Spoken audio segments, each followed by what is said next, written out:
Vale. Bueno, moi bo día a todos e todas. En primeiro lugar, pois grazas por estar aquí, por asistir a esta rolda de prensa. Teño o placer de estar aquí agora con a compañera María Rozas, que entre as dúas, bueno, pois imos dar conta dunha iniciativa que imos levar ao pleno. Unha iniciativa que de alguma maneira é reiterada, pero eu creo que procede explicar por que volvemos levar esta iniciativa, que ten que ver, bueno, pois con a proposta do Grupo de Compostela Aberta de que o Grupo de Goberno pois inste a Xunta a habilitar os mecanismos legais necesarios para que o Concello de Santiago poida contar cunha taxa turística. Por lo tanto, a iniciativa que volvemos levar é a iniciativa de requerirle, neste caso, a Xunta de Galicia, que ten as competencias en esta materia, a que Santiago, a capital de Galicia, pudera ter esta ferramenta tan importante. Por que recuperamos esta iniciativa? Recuperámola por varios motivos, pero un deles, eu creo que o máis importante, tendo en conta, bueno, pois, o posicionamento de parte deste goberno, de parte das declaracións que, como sabedes, recentemente pudémolas escoitar tanto en pleno como en algunha intervención radiofónica, que corroboran que hai unha parte do goberno que está a favor e fai manifestacións públicas en favor da taxa turística. Refírome de maneira especial, por exemplo, ás declaracións no pasado pleno do mes de setembro da propia concelleira de Facenda. Nesas declaracións, pois mesmo instaba ao Grupo Popular a que a Xunta de Galicia, en aras de optimizar a financiación municipal, puderamos dotarnos dunha taxa turística. Como ben sabedes, Compostela Aberta este non é un tema novo, nin de agora, nin do ano 2019, senón que levamos tamén, cando tivemos responsabilidade de goberno, insistindo unha e outra vez na necesidade de ter un tributo, como explicará María Rozas despois, que permitise obter unhos recursos importantes para apostar por un turismo de sostenibilidade, para cuidar os barrios máis castigados polos fluxos turísticos e, sobre todo, tendo en conta, como tamén decimos moitas veces, que falamos dunha taxa que en moitas partes do mundo, en moitas capitais europeas, en Baleares, tamén en Cataluña, ou mesmo en Lisboa, están implementadas desde hai tempo, e eso non quitou nunca, nin restou que sigan sendo cidades de natureza turística con afluencia. Por lo tanto, hai unhas declaracións dunha concelleira, neste caso de Marta Val, abertamente pedindo que se pudera contar cunha taxa turística para o Concello de Santiago, e tamén, días máis tarde, o propio concelleiro de Turismo, o señor Guinarte, que tamén é voceiro do grupo municipal, recoñeceu nunha tertulia radiofónica a necesidade, a importancia de poder ter esa taxa, aínda que dixo que as competencias, por suposto, non eran do Concello. Nesas mesmas declaracións tamén falou de algo do que nos, no ano 2019, levamos a unha iniciativa ao pleno, que era traballar nun gravame para excursionistas e cruceiristas. En aquel ano 2019, en setembro de 2019, nesa iniciativa que Compostela Aberta levou, o Grupo de Goberno votou en contra. Tendo en conta estas declaracións da señora Marta Val, concelleira de Facenda, tendo en conta as declaracións do señor Guinarte en favor da taxa e dese gravame, nos volveremos a insistir neste vindeiro pleno na necesidade, na exigencia de urxir a ambas as cousas, a que se traballe en ter unha fórmula, unha ferramenta municipal que supoña uns ingresos en termos de unha especie de taxa ou de gravame para excursionistas e cruceiristas, e, por suposto, algo que nos creemos que, tendo en conta a situación tamén de recuperación do turismo nos últimos meses, eu creo que é máis que notable se saímos á cidade, nomeadamente ao casco histórico, ver que as rúas están cheas de visitantes, de turistas, e, polo tanto, é un momento, eu creo que para volver a colocar esta exigencia como prioritaria para o modelo de turismo de gobernanza. Polo tanto, e resumindo para darlle a palabra a María, hai tres razóns importantes para pedir esta tasa turística. Por unha banda, a recuperación do sector turístico é un feito. Entendemos que nos últimos meses os datos de ocupación na cidade avalan a posibilidade de volver a requerir esta ferramenta. En segundo lugar, unha tasa turística que permita apostar xunto con outras políticas por a sostenibilidade dun modelo sostible de turismo e por unha gobernanza. E en terceiro lugar, e o máis importante, que a día de hoxe sabemos que dentro do goberno local hai persoas co perfil claramente indicado para poder opinar sobre isto, que é Facenda e Turismo, que din que a taxa turística sería importante ou necesaria para Santiago. E en último lugar, antes de pasarle xa a palabra a María Rozas, tamén os estudos en materia turística encargados no ano 2020 por o señor Guinarte tamén avalan e van nesta dirección. Refírome en particular ao estudo da empresa Verne, que leva por título Modelo de Gobernanza e Xestión do Turismo en Santiago, onde nese estudo hai un recoñecemento da importancia, sería, literalmente este estudo, sería unha das medidas precisas para a xestión dos fluxos turísticos en Santiago, unha medida que impida a masificación e que mellore a convivencia entre turistas e veciñanza. Por lo tanto, a cuestión non é meramente económica de implantación dos impostos, sino que tamén permitiría un modelo, unha ordenación máis sostible do turismo. E nada máis, continúa María para explicarvos un pouco tamén a virtualidade deste tributo e do interés que suscita para todos. Ben, pois moitas gracias, Marta. Bo día a todos e a todas. Como comentaba Marta, a tasa turística sobre os alosamentos é unha competencia da Xunta de Galicia que podería formularse como un imposto para apostar por un turismo máis sustentable, non? Como comentaba Marta, que xa está implementado en outros sitios como Baleares. Por a nosa parte, pedimos a Bugallo que aproveite esa boa relación da que sempre presume, esa boa relación da que presume que ten con Feijóo, para instarlle a que se habilite esta tasa por parte da Xunta de Galicia, que permitiría que os gastos que supón o turismo para a cidade de Santiago pois non supoñan unha presión fiscal para a veciñanza. Como tamén comentaba a Concelleira de Facenda no pleno pasado, a taxa turística non é unha novidade. A taxa turística é unha realidade en moitos países europeos.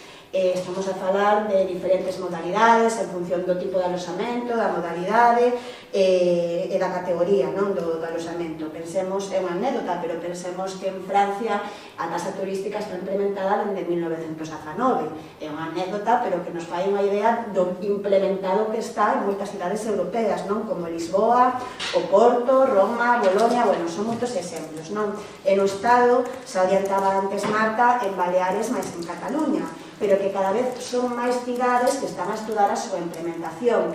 En Santiago, este traballo xa está feito, está feito desde o ano 2017, desde finais do ano 2017, por parte da Concellería que naquele momento lideraba Marta Lois, cun estudo de Luís Caramés, do catedrático de Economía Aplicada, que indicaba varias cuestións, pero por resumir, por un lado, indicaba que era unha medida apropiada para Santiago se tiveramos en conta que sempre se aplicara dunha forma proporcionada, tendo en conta as diferentes tempadas e o tipo de alosamento.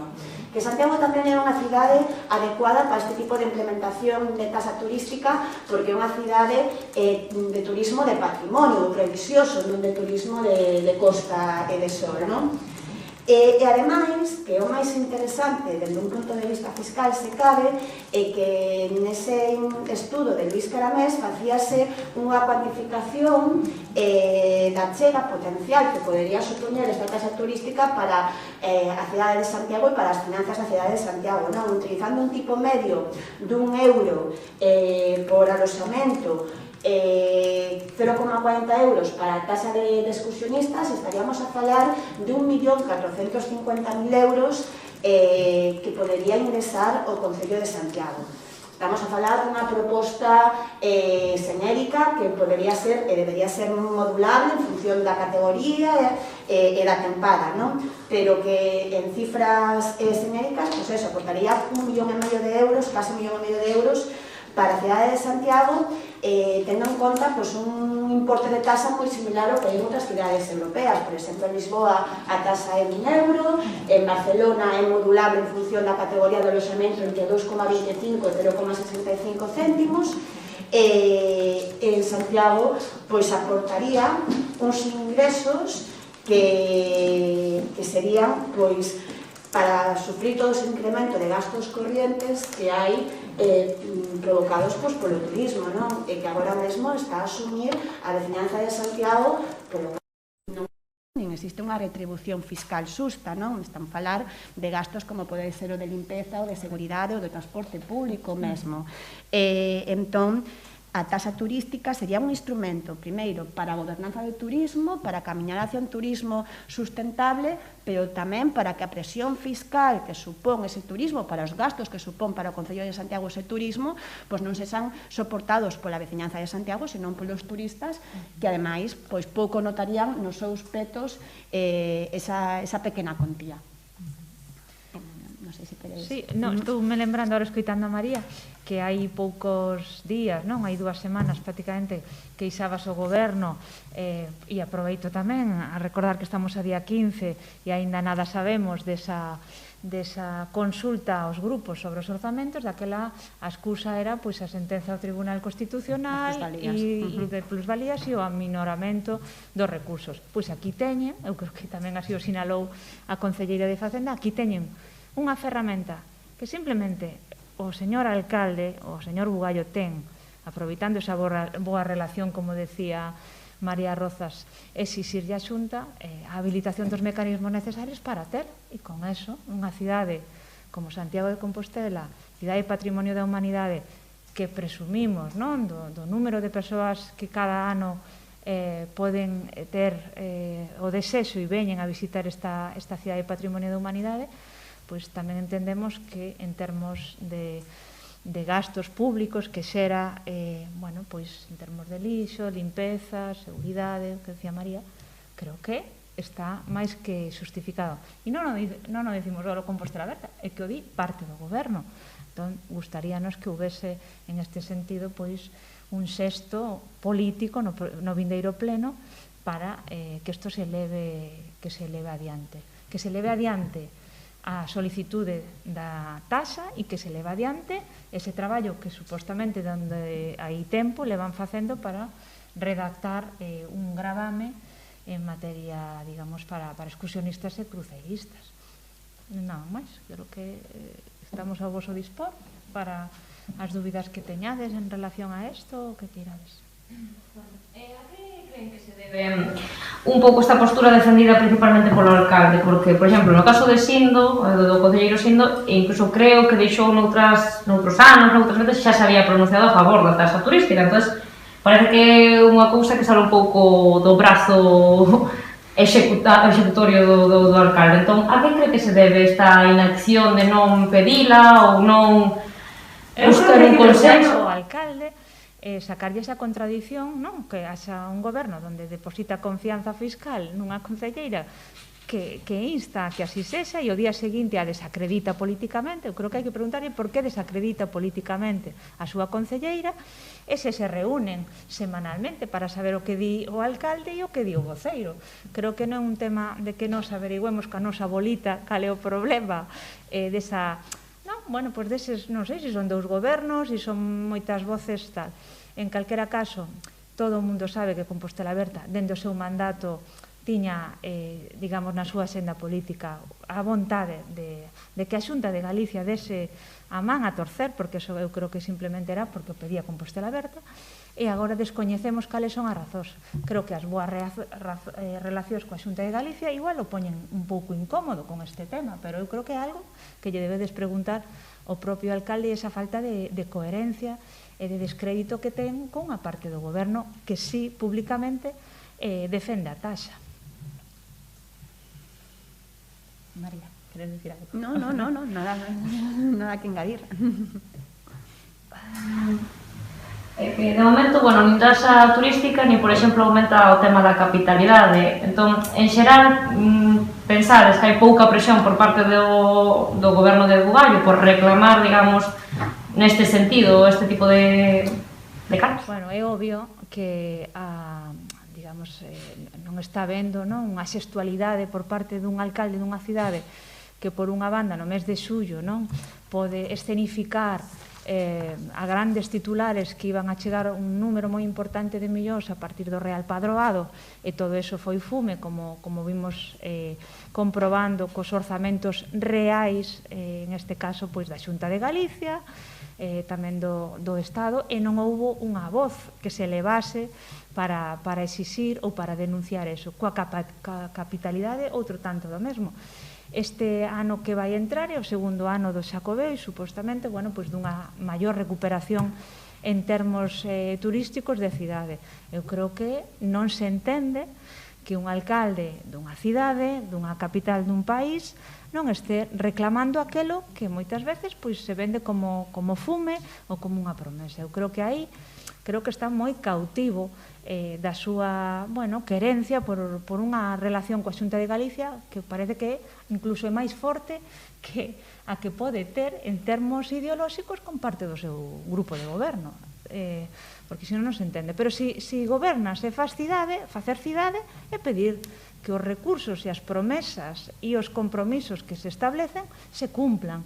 E a día de hoxe o que está claro é que os compromisos que se anunciaron a bombo e platillo no mes de xullo e que el tantas veces presumiu deles, non se cumpliu un só e non denunciou un só públicamente. Entón, para nós facer cidade é reclamar os compromisos que se aproban.